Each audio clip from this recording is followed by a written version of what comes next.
beaucoup d'autres députés de tous les groupes qui le rejoignent parce que quand on a des principes, si on veut être crédible, il faut les appliquer en Europe, à l'est de l'Europe, et il faut aussi les appliquer en Afrique. Honorable, s'il vous plaît, on aimerait vraiment que cette fois-ci, que vous puissiez rappeler la corrélation entre la base militaire de l'OTAN au Rwanda et tout ce qui s'ensuit. S'il vous plaît, en prédicat, on aimerait bien que vous puissiez réellement rappeler la corrélation entre la base militaire de l'OTAN au Rwanda et tout ce qui s'ensuit comme événement depuis 1994. Depuis 1994, on sait très bien qu'il y a aujourd'hui une sorte de paralysie des Occidentaux. D'abord parce que Kagame a réussi à instaurer une sorte de rente mémorielle ou de complexe de culpabilité.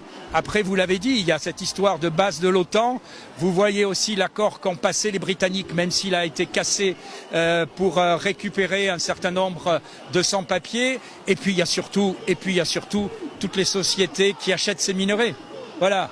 Tout à fait. Voilà. Et aujourd'hui, s'il y a cette indifférence et ce silence, et si on laisse massacrer des gens sans réagir, c'est parce que, vous le savez, il y a beaucoup d'intérêts des sociétés. Alors moi, j'en veux à l'Union européenne, eh bien, de continuer à alimenter ce conflit avec cet accord, et puis la France, qui a quand même aussi un rôle qu'elle n'assume pas. Vous êtes le premier pays francophone.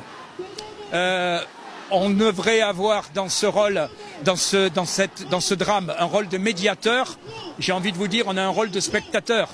On envoie notre ministre, mais pour le moment, on ne fait rien. Voilà. Si la France voulait vraiment, l'Union européenne prendrait des sanctions.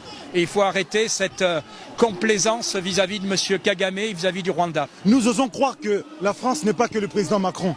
Et donc, notre voix, si c'est porté par certains élus, eh bien, nous sommes prêts à mener ce combat ensemble.